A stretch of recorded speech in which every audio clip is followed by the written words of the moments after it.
राधे राधे। आज हम पढ़ाएंगे सॉल्यूशन चैप्टर।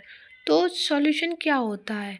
सॉल्यूशन है ए solution is a homogeneous mixture और टू और मोर सब्सटेंसेस, मतलब दो या दो से अधिक पदार्थों से बना हुआ होमोजेनियस मिक्सचर वही सॉल्यूशन कहलाता है। और इसका एग्जाम्पल है जैसे कि salt plus water, sugar plus water, मतलब शुगर को वाटर में जो घोलेंगे तो उससे सॉल्यूशन बनेगा, उसी को सॉल्यूशन कहते हैं। और शुगर प्लस वाटर, चीनी को अगर हम पानी में घोलेंगे तो वो मतलब दिखेगा नहीं, ना तो चीनी दिखेगी ना फिर पानी में वो घुल जाएगी चीनी, तो वो सॉल्यूशन बन जाएगी, उसी को हम सॉल्यूशन कहते हैं। तो component of solution, solution component of solution solvent.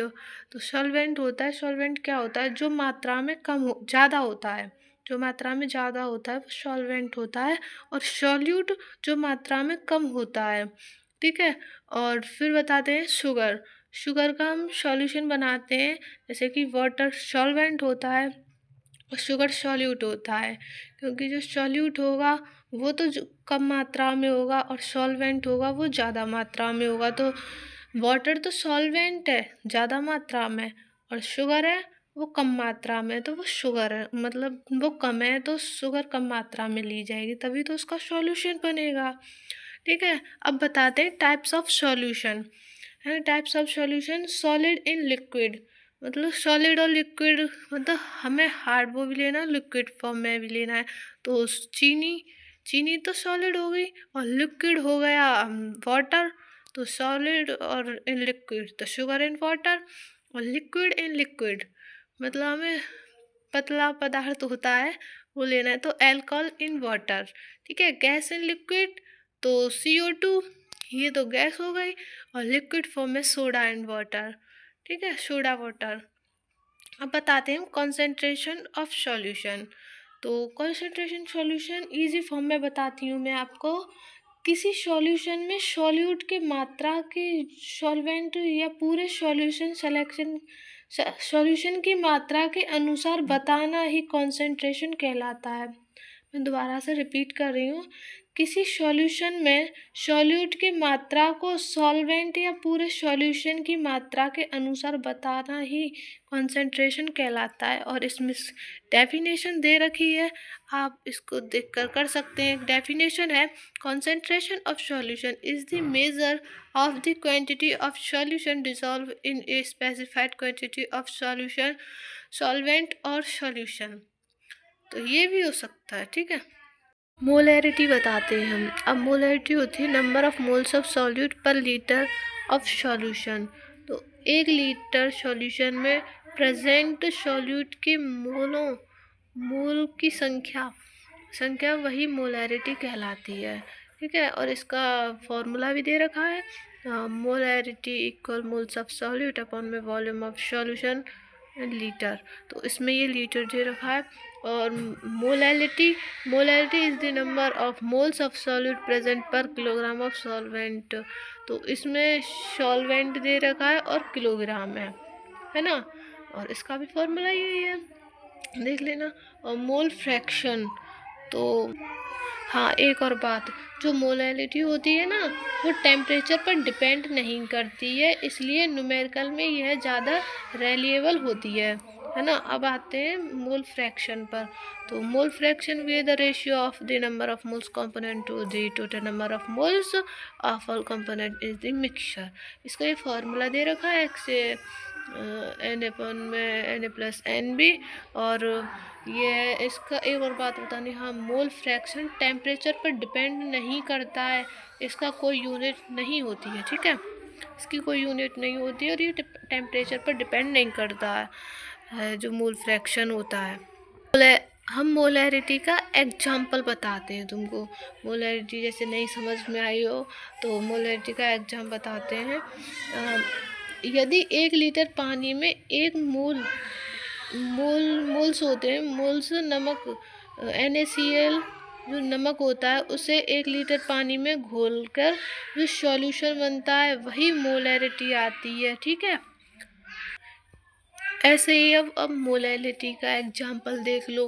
तो मोलैलिटी में ये जो 1 लीटर पानी लेंगे और हम नमक की जगह पर शुगर लेंगे, चीनी लेंगे, तो शुगर लेंगे तो वही और उसे घोलेंगे तो उसका सॉल्यूशन बन जाएगा, तो वो मोलैलिटी हो जाएगी क्योंकि वो किलोग्राम में होगी। ठीक है, नेक्स्ट टॉपिक पर ओके, सॉल्युबिलिटी। तो सॉल्युबिलिटी को पढ़ते हैं, maximum amount of solute that dissolve in a solvent eight A given temperature. किसी निश्चित टेम्परेचर पर अधिकतम घुलने वाली मात्रा को सॉल्यूट कहते हैं। ये मैंने बहुत इजीली में बताया जो आपको ढंग से समझ में आ भी जाएगा। मतलब कि रिपीट करती हूँ मैं दोबारा, किसी निश्चित टेम्परेचर पर अधिकतम घुलने वाली मात्रा को सॉल्यूट कहते हैं। आगे समझ में। अब पढ़ते हैं solubility. Solubility of solid in liquid. इसमें टेम्परेचर बढ़ाने पर सॉलिड की सॉल्युबिलिटी भी बढ़ती है और गैस की सॉल्युबिलिटी घटती है। इसमें जो टेम्परेचर बढ़ाएंगे तो उसकी सॉलिड की सॉल्युबिलिटी भी बढ़ेगी और गैस की सॉल्युबिलिटी डिक्रीज हो जाएगी। तो अब आते हैं हम नेक्स्ट टॉपिक पर, solubility of liquid, Henry law.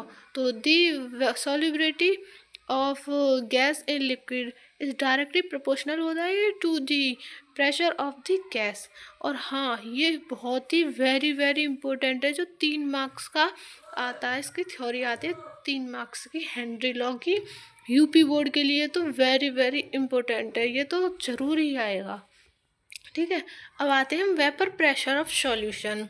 तो when a non volatile solute is added to a solvent that vapour pressure of the solution decrease. ठीक है, तो इसमें हम अब वेपर प्रेशर बताते हैं जो डिक्रीज करेगा। तो इसमें ये दे रखा है, वेपर प्रेशर ऑफ सॉल्यूशन में नॉन वोलेटाइल सॉल्यूट डालने पर वेपर प्रेशर कम हो जाता है। ये वेपर प्रेशर होता है सॉल्यूशन का, है ना।